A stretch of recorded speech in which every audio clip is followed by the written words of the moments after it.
19 tahun. Saya adalah anak ketiga dari 4 bersaudara.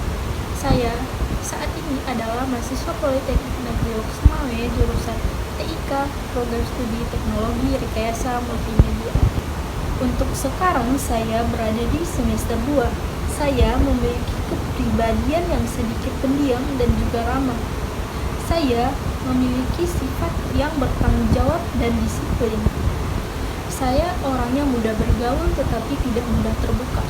Saya memiliki minat di bidang fotografi dan ingin mengembangkan keahlian ini menjadi usaha untuk kedepannya.